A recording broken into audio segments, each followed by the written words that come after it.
This almost feels targeted to me because you guys know how much I love the Torture Poets department. I hate Happier Than Ever by Billie Eilish. Sabrina Carpenter is only hyped up because of her looks.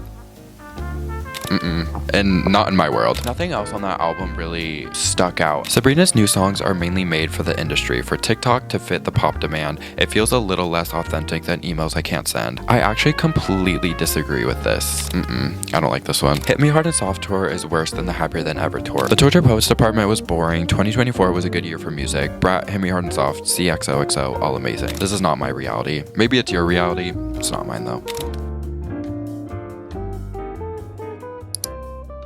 So today we're going to do something that might be extremely problematic and might get me in a little bit of trouble. Today I'm going to be going through all of your guys' unpopular pop culture opinions. Now, I took to my Instagram story to basically just ask you guys to submit literally any unpopular pop culture opinions you have, whether it's about specific artists, songs, albums, or just culture in general. And you guys did not disappoint. Today we're going to be going through, reading all of them together. I'm going to give you my opinion on some of them, and we're just going to have fun, and we're going to have a kiki. I might get a little defensive on some of these because some of you guys had some crazy things to say, like actually like psychotic things to say, and I don't understand it, but we're gonna get into that. For this video, and honestly for a lot of my recent videos, I've been going to my Instagram story to have you guys ask me things, whether it's for this video or my Teen Talk series that I've been doing. So if you're not following me on Instagram, then you're kind of missing out because I've been involving you guys a lot in my videos lately. And if you're not following me on Instagram, then you can't be a part of it. So you should go follow me on Instagram, as well as subscribe to my channel. I've been posting a lot lately. I've been having a lot of fun with it. So I think you should definitely subscribe so you're not missing out on any of that. I think that's all I have to say for this intro.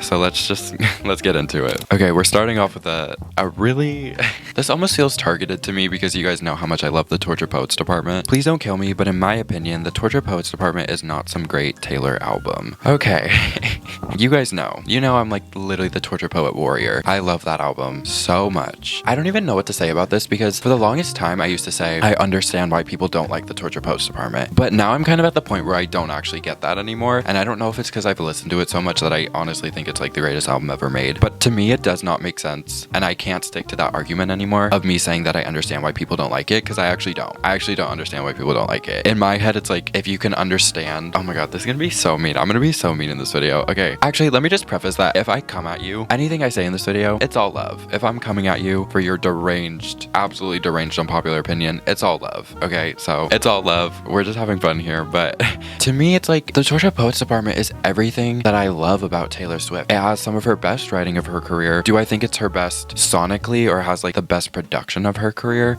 No, but it's just so good. Again, I used to say like I understood why people didn't like this album, but now I can't even say that anymore because I don't get it. If you don't like it, I don't understand why. I feel like I used to not want to say that because when a new album comes out or a new song comes out, instinctually we all want to say like, this is the best thing I've ever heard. This is the best album ever created. This is the best of their career. When a lot of the time that's actually not the case. We just feel that way because it's something new and it's something different, and we're really excited to have that new thing. But this album's been out for almost a year and I'm still saying it's the greatest album ever created. But that's just me. Someone just said, what the f is Skibbity? Couldn't tell you. Honestly, that's none of my business. Torture Poets and Evermore are Taylor's best albums. Well, yes. Lana Del Rey may not be as iconic as Taylor, but she's a generational superstar. Very true. I actually was on TikTok live last night and I was talking about this I was talking about this because someone kept harassing me on my live being like, Lana Del Rey is so much better than Taylor. Lana Del Rey deserves all the success Taylor Swift has. And like, here's the thing. I love Lana Del Rey. I think she's so influential, and I think there are so many artists nowadays that wouldn't be who they are. A good example is Billie Eilish. Would not be who they are if it wasn't for Lana Del Rey. She's such a force in the music industry, and she really is like a big shaper of culture, and she really moves the culture with what she does and what she has done. But the thing is that she's not like a big pop star. She doesn't have all these like, she's not Taylor Swift. She doesn't have all these like radio hits and #1 singles and that type of career, but that's not the type of career that she wants. And to be honest, she can't really, not that she can't have that, because she has had some big songs, and she has like, if she wanted to make a pop song, like I know she could. Like I'm talking about like a radio, like #1 hit pop song. I know she probably could do it, but that's not what she wants to do. I don't know. I think there's such a weird conversation that's always being had of like every single pop star needs to be like the #1 pop star. And it's like, no, the music industry is like an ecosystem. They all need each other, you know, feed off of each other, and they all need each other to grow. If every single artist artist was like Taylor Swift and the #1 artist and dominating everything, like it wouldn't work that way. The ecosystem would fail. Like we can't have every single artist being #1, and that's also why I don't really like to entertain conversations of newer artists being main pop girls, because realistically, like not everybody can be a main pop girl. That's just how it is, and people are just so quick to throw that label at people, and I don't really understand that. But anyway, back to Lana Del Rey. I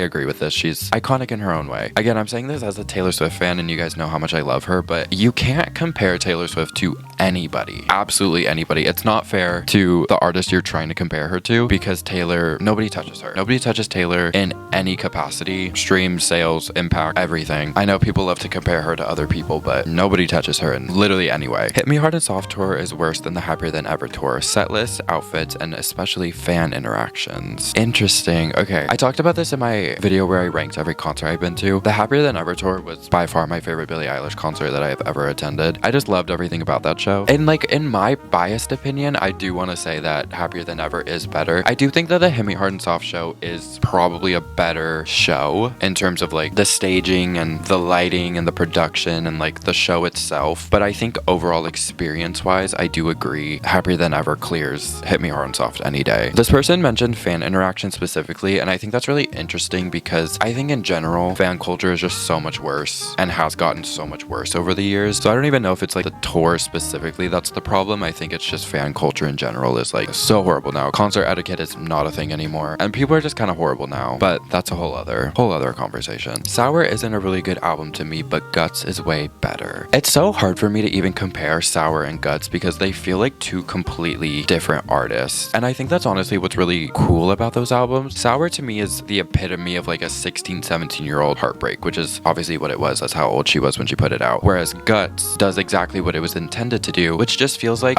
a growing pain album. It feels like a natural progression from Sour. I am very interested to see what Olivia does next. I'm really thinking she's gonna way more into that rock thing that she kind of has going on. I don't know. I can't even compare Guts and Sour because they feel just so different. They don't even feel like the same artist to me. I think it's just whatever personally you relate to more. For me personally, I related to Sour so much when it came out, and I still relate to Sour in a lot of ways, but when Guts came out, like I feel like I'm growing up with Olivia because we are pretty close in age. That's really cool for me. I don't know. Love Olivia though, and I think they're both really great albums. I do think Guts is probably a better album, but I don't actually know which one I prefer. I love both of them though. I hate Happier Than Ever by Billie Eilish. Crazy. Are we talking the song though or the album? Either way, you're wrong.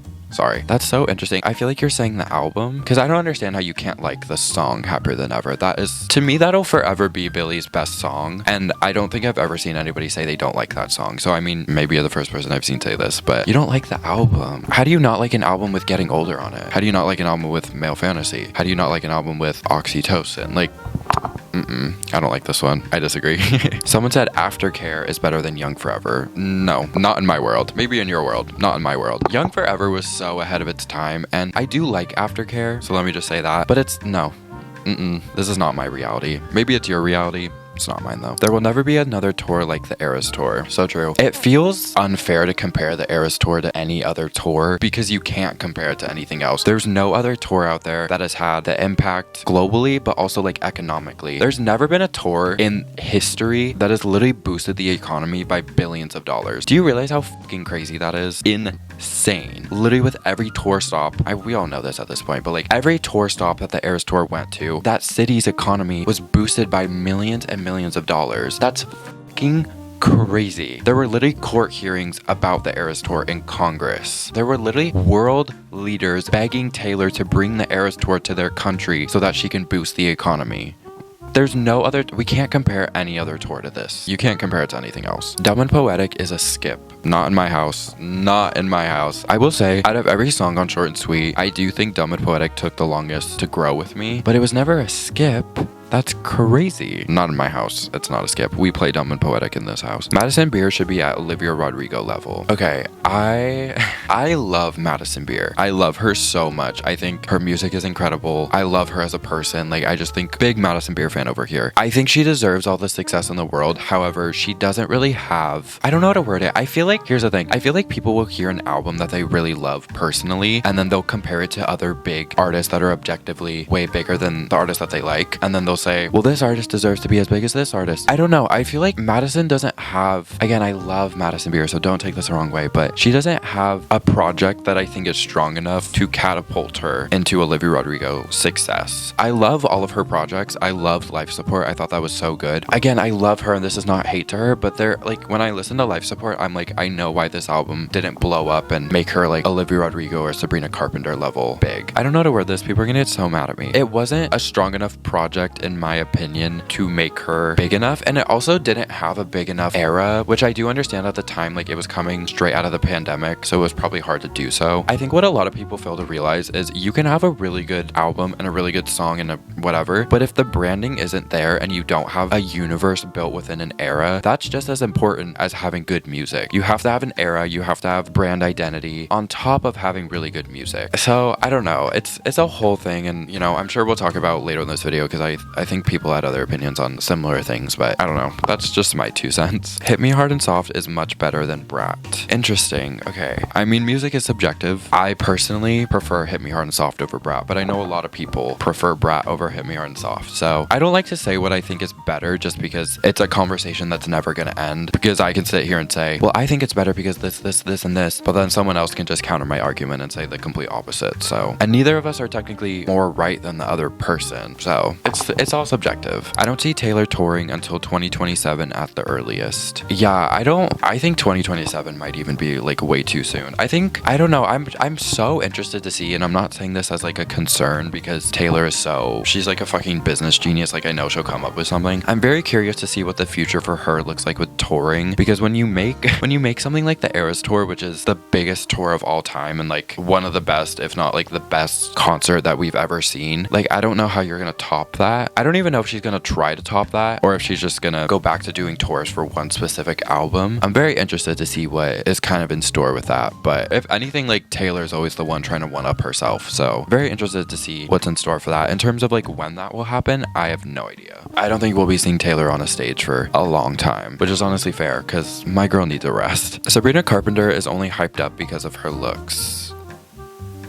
And then this person added on saying, Sabrina doesn't have a style of her own. I think this is so interesting because I would like to know why you think Sabrina doesn't have a style of her own. Are you saying that because the vibe and the aesthetic of sexy pinup girl aesthetic that she has going on right now, like that's not unique? Because if that's your argument, then no artist has their own style. At this point in music, it's honestly borderline impossible to do something that's unique because everything's been done at this point. I don't know. I almost want to message this person and be like, why do you think so? Why do you think she doesn't have a style of her own? In terms of Sabrina only being hyped up because of her looks, I just have to so disagree with that. Obviously being pretty gets you really far in the industry, and why do you think literally all the top pop stars are really gorgeous girls? But saying she's only hyped up because of her looks, girl, what do you mean? The music is good. The reason Sabrina is where she's at right now is because the music is good. I think people really underestimate Sabrina and they don't realize Short and Sweet was literally her 6th album. 6th. She has put out 5 albums previously before her big breakout that she had with Short and Sweet. And because of that, Sabrina has such a strong power with that because she's been working for like 10-15 years to get to exactly where she is now. And I think like one of the reasons I love Sabrina so much is because it almost seems like everything she does is so effortless. When I see Sabrina Carpenter perform, I don't get the vibe that she's like ever nervous. She never misses a beat. She always hits the notes and she looks gorgeous and flawless while doing it. And a lot of the reason for that is because she's literally been training for the last like 10 fucking years to get to where she is now. I don't want to compare her to other artists, but I think a lot of the time when we see new artists kind of blow up, we see them adjusting, and obviously that's totally normal, but we see them kind of get a little nervous. Or I think there's a lot of artists out there that you can say like their first couple big performances, you can see they look really nervous, and that's totally normal. I'd be like, if I was them, I'd be freaking the fuck out. But like we see them be really nervous and we see them trying to adjust to this newfound fame that they have. Whereas with Sabrina, I've never got the vibe that she's needed to adjust to any of that. And a lot of that is because, again, she's been doing this for so long. She's a pro at this point, and she's been training for so long that now that she's been having her big break, everything she does is flawless to me and she kills everything. She's almost like a seasoned veteran at this point, even though it almost feels like it's the beginning of her career. So that's, I think, something very unique with Sabrina. But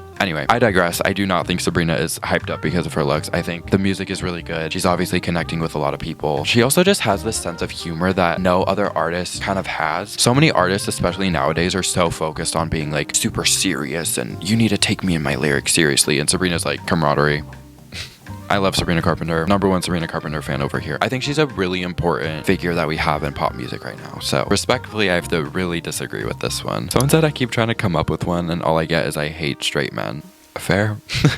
Meghan Trainor is underrated. I don't really have very many like strong opinions on Meghan Trainor. I think one of the reasons she isn't like a big main pop girl, she doesn't really have a brand identity. Again, this is going back to what I'm talking about. Like, you can have good music, but you also have to have a really good brand identity. And I don't know what her brand identity is. When Meghan Trainor like first came onto the scene, I got the vibe that she was like trying to be someone like Lizzo in the sense of trying to be this like body positive, lift you up, empowerment type singer. And then I kind of didn't really get that vibe anymore based off of like some of her other songs. And then she rebranded into a TikTok artist, which is fine, but that's why I'm just kind of like, I understand why she's not a big pop star, because her brand identity is kind of all over the place. Torture Poets Department won no Grammys simply because the world is tired of Taylor. I mean, we had so much Taylor Swift love for like a year because of the Eras tour, and then once that kind of faded out, we started seeing a lot of Taylor Swift hate. I think a lot of it is just she became so overexposed in a way that she had never been before. She was always being talked about with the Eras tour. Everyone wanted to go, and then suddenly she's at all these football games. She was literally everywhere. You couldn't go anywhere or do anything without either hearing about the Eras tour or hearing about Taylor and Travis or the football games or whatever. I don't know if I would say Torture Poets didn't win any Grammys because of that necessarily. I think in general, last year was just such a big year for music. There were so many amazing albums that came out last year. So in terms of the Grammys, like, there was just so much competition in general. I don't know. I do think I could make an argument that Taylor didn't win any because people are just kind of tired of her. I don't know if that's like the number one reason she didn't win any Grammys, but I do see that a little bit. Okay, we're gonna kind of piggyback off of the last question for this one. Billie was completely snubbed. I was genuinely so shocked that Billie did not win a single Grammy. When it comes to Taylor, I kind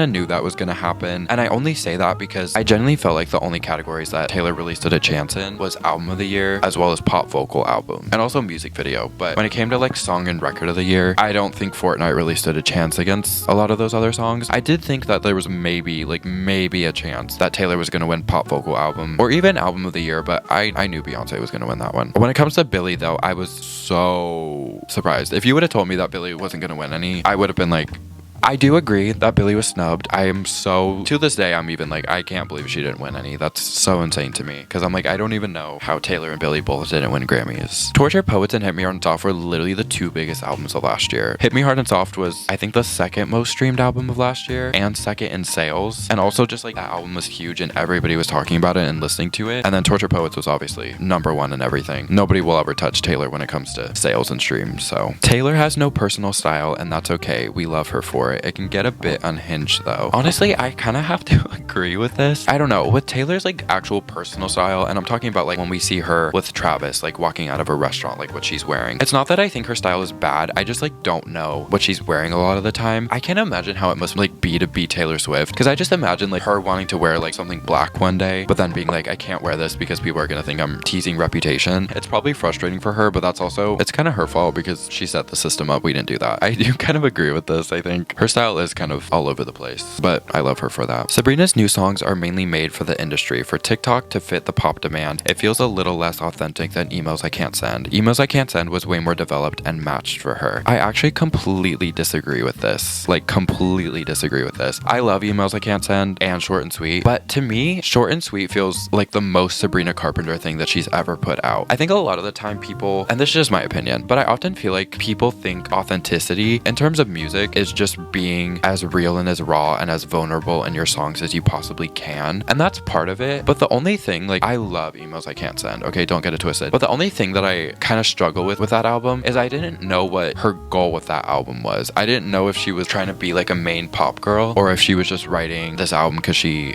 talks about a lot of really heavy subjects in that album. I don't know what the goal was with Emails I Can't Send, whereas with Short and Sweet, it feels like she was trying to do something very specific with Short and Sweet and she executed it flawlessly. So I think that's where I'm kind of like, Short and Sweet feels way more authentic. It also just feels like the most Sabrina Carpenter. Like, it feels like the most her that I've ever seen in her music, just in terms of like wittiness and the tongue-in-cheek and the sexiness of it all. I felt like she was doing that a little bit on Emails I Can't Send, but she was a little too scared to like fully go for it. And then with Short and Sweet, she's like, no, I'm gonna fully do it. And I think it was executed flawlessly. I hate Taylor's merch. It's so boring and low quality. Billie Eilish's is one of the best. So I've seen a lot of people complain about Taylor's merch merch, and I personally don't see the complaints. I've never bought something from Taylor's merch where I feel like it was bad quality. Some of the designs are like a little whack, but that's just like, I mean, they're not designing their own merch, you know what I mean? So, but like the design part aside, like even this shirt, like this shirt is such nice quality. So many of her pieces, like I wear them all the time and there's no sign of like wear or anything. Like it's all really nice. I don't really see the low quality aspect of this response. In terms of Billie's, like Billie's is just different because she uses like, I don't know, ethically, whatever the fuck it is. She uses like, it's all recycled or some shit. I don't fucking know, but I have a couple pieces from Billie's new merch, but honestly, I don't really buy a lot of Billie merch now because it's so fucking expensive. Because it's recycled and made ethically and whatever, like it's so expensive, which like cool. I just don't really buy a lot of it now because I'm not spending $120 on a hoodie. That's crazy. I don't like the album Brat. Again, I don't really like have anything to say when it comes to this stuff because it's all subjective. I thought Brat was good. For someone who Brat is not the type of music I listen to, I did think Brat was a really good album. I just don't really listen to it. I'm not bumping that really that often.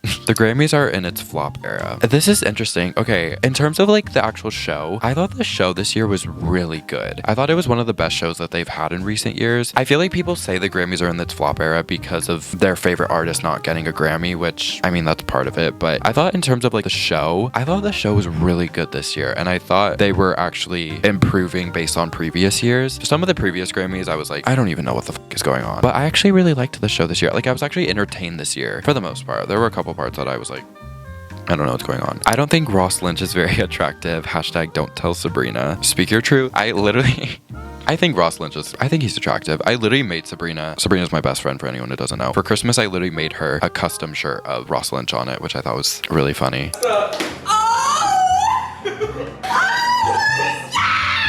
But speak your truth. Speak your truth. Solar power is underrated. I completely agree. I love solar power. I do understand why it wasn't like really received that well, but I love it. And I don't need it to be received well for me to like an album. I love solar power. Oh my God, the man with the axe. Stoned at the nail salon. California. Leader of a new regime. Mood ring. Oh my God. Helen of Troy. The bonus track is so good. I love Lord. Friends is a hard watch. I don't even think I've ever tried to watch Friends. I don't think it's my thing though, so maybe I agree. Happier Than Ever is better than When We All Fall Asleep and deserves more songs on the Hit Me Hard and Soft tour instead of others. And I've always said that. CXOXO was ahead of its time and the Torture Post Department was album of the year. I don't care. I actually have yet to listen to CXOXO. You guys let me know if it's an album that is worth listening to. I've seen a lot of conversations about the album, but I don't think I've ever actually listened to any song or even heard any song except for I love it, I love it, I love it, which honestly I kind of unironically really like that song. So maybe I'd like the album. TBH, I really don't like Lady Gaga. I think she's way too chaotic and a Satan worshiper. Interesting. I love Lady Gaga. Her new album is so... I've been listening to her new album actually a lot lately. Vanish Into You is so... That's like my favorite song right now. It's so good. Satan worshiper. Do you want to inform me why you think she's a Satan worshiper? Honestly, I'm so scared to even talk about this because when it comes to Illuminati conversations, I get really fucking scared because some of you take those conversations like so seriously and I get really freaked out. I don't think Lady Gaga's a Satan worshiper. I love Lady Gaga, so I disagree with that. The Taylor's versions are rushed. Fans need to chill so she can put out good quality work. I totally agree. Part of me wants to say people need to stop rushing Taylor and stop trying to like harass her to put out so much music all the time, but it also is kind of her fault because she's put out so much music in the last couple years. It's honestly Taylor that has set all these expectations going forward. I think it's going to be really interesting when Taylor inevitably does go away for like 2-3 years and people are like, they don't know what to do with themselves. I'm used to it because I've been a Swiftie for such a fucking long time, but I do think it'll be interesting to see when Taylor isn't literally everywhere all the time. I know you're a Sabrina stan and I am too, but I don't think she would be as successful without Taylor. Interesting. I don't entirely disagree. I will say like, I do think the Eras tour really helped Sabrina out. I mean, the Eras tour gave such a boost to like everybody who did it, but that's not to say that Sabrina wouldn't be anything without Taylor, but she really did give her a boost. I think Sabrina was already like, she was already on the rise when it came to emails I can't send, but then she went on the Eras tour and that really took her up even more. And then she put out Espresso and that just like blew everything up for her. I wouldn't say Taylor is like the only reason Sabrina's successful, but she definitely did really help Sabrina out a lot. And honestly, I don't know if Sabrina would have been working with Jack Antonoff on her album if it wasn't for Taylor. So in that aspect too, I think Taylor did really help Sabrina out. And in that case, like it's not even about exposure, but she also like really helped Sabrina behind the scenes and helping her find a producer that saw Sabrina's vision for Short and Sweet and was really able to help her execute that. I think it was before Espresso even came out. Taylor literally said it was going to be the summer of Sabrina. And she knew Taylor Swift's always right. The Torture Poets department was boring. 2024 was a good year for music. Brat, Hit Me Hard and Soft, CXOXO, all amazing. Okay. Again, like, I don't really have anything to say because we will be sitting here and having this conversation for hours because it's all subjective. I don't understand the people who say Torture Poets is boring. I'm like, are we listening to the same album? Like, genuinely. Like, it doesn't make sense to me. You guys are wrong. Not in my house. Okay, so I think that is where I'm going to conclude this video. I do want to say, obviously, a huge thank you to everybody who took the time to ask me, or not ask me, but submit questions for this video. Not even questions, just unpopular opinions. Okay, we get it. I love you guys so much. Thank you for watching this video. I'm gonna remind you again to follow my Instagram so you can be a part of any of my future videos. Whatever. Follow me on Instagram, okay? Also subscribe if you haven't done that yet. I've been posting so much content lately and I've been really working my ass off. You know, maybe if you had a business that you were passionate about, you would understand what it takes to run a business, but you don't. So that's where I'm at. Anyway, I love you guys so much. Thank you again for watching this video and keeping up with me and hanging out. I will see you guys very soon. Very soon. Literally in like 2-3 days probably. I'm posting a lot, okay? Anyway, I'll see you guys later. Love you.